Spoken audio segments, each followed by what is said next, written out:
Hello, good day once again. So nandito na naman po tayo sa isa namang video lessons sa ating ah, Science Grade 6. So this is a performance task uh, entitled Construct a Model of the Solar System Showing the Relative Sizes of the Planets and their Relative Distance from the Sun. So ito po pagagawin po natin yung ating mga mag-aaral uh,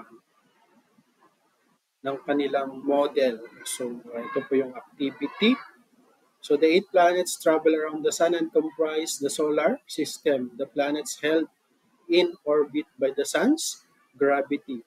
There are 4 inner or terrestrial planets. They are called terrestrial planets because they have a compact rocky surface like Earth's solid surface and are relatively small but massive.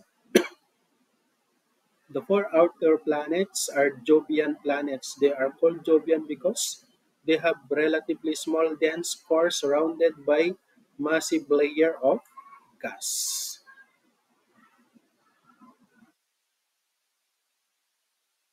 In the past lesson, so we have learned that the solar system is composed of the 8 planets that revolves around the sun.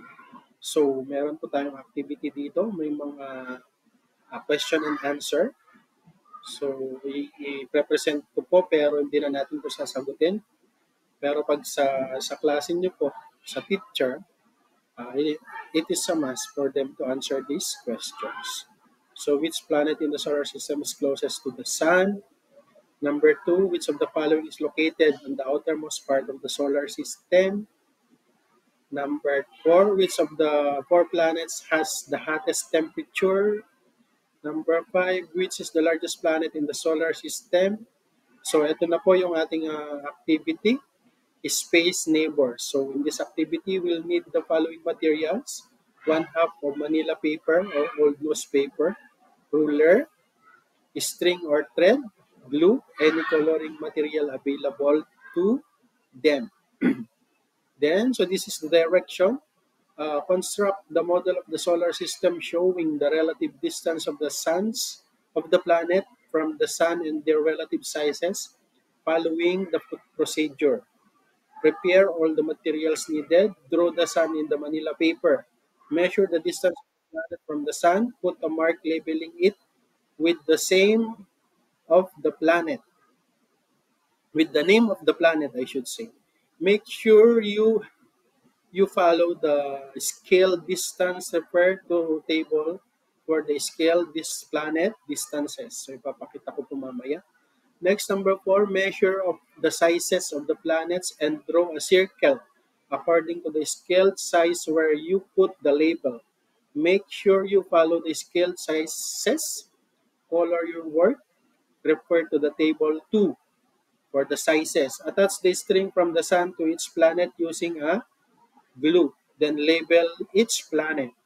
So your work will be rated for the following rubrics. So ito po yung ating sample rubrics. So title, name, planet label, 10 points. Planets are in correct order, 25 points. Planets show relative sizes, that is 25 points. Creativity, use of color, 20%. Neatness, 20% with a total of 100%. So yan po yung ating sample scoring rubrics. So the planet, so hindi ko na pwede discuss to. And this one, titignan po natin yung is table 1, yung scale model of the distance from the sun. So ito po. So ito po ang gagamitin nila sa millimeter. Kasi naka simplified na po to or naka shorten, so that is times 7 times uh, 10 to the 7th power. So, magkakaroon po yun ng 7 zeros. So, ganun parami yun. Kaya tinanggal po natin para hindi siya nakaka-overwhelm. So, ang magiging distance na lang, 38 millimeters. Kaya po, cooler ang pinagamit kasi nandun, may millimeters doon. The distance from the sun, from Mercury to Neptune. So, millimeters, then centimeters po ang gagamitin. Then, as to their sizes, diameter, the planet can be determined from their diameter. A diameter is one distance from end of the circle. Sphere to another side passing to the middle that tables in kilometer. Oh, baliktad po pala. Dito po pala sa una is the relative. So, ito yung distance from the sun, tama po. Then, dito po, diameter, ito po yung size nila. So, Mercury is about 4,800 kilometers in diameter. So, relative compared to the Earth, times 0.376. So, yan ay for 0.0 0.4 centimeter. So, si Venus, 0.9.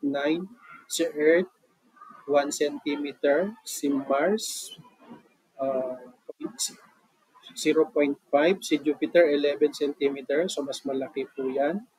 Si Saturn, 9 centimeter. Si Uranus, 4 centimeter. While si Neptune ay 3 centimeter. So, malalaki po talaga itong nasa outer planets.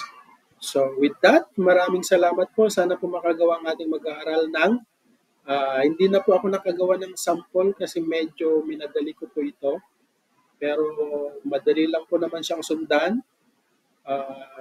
The learners will just use Manila paper and cutouts to represent and string cutouts, circle cutouts to represent the planets with their respective size in diameter, while the strings or the yarn to represent their distance from the sun. So with that, maraming salamat po. Ipagpatuloy po ang pag-subscribe sa aking YouTube channel. I-click ang notification bell para po ma-notify po tayo sa mga susunod pang video lessons sa aking na ipapakita ko po sa inyo. Maraming salamat.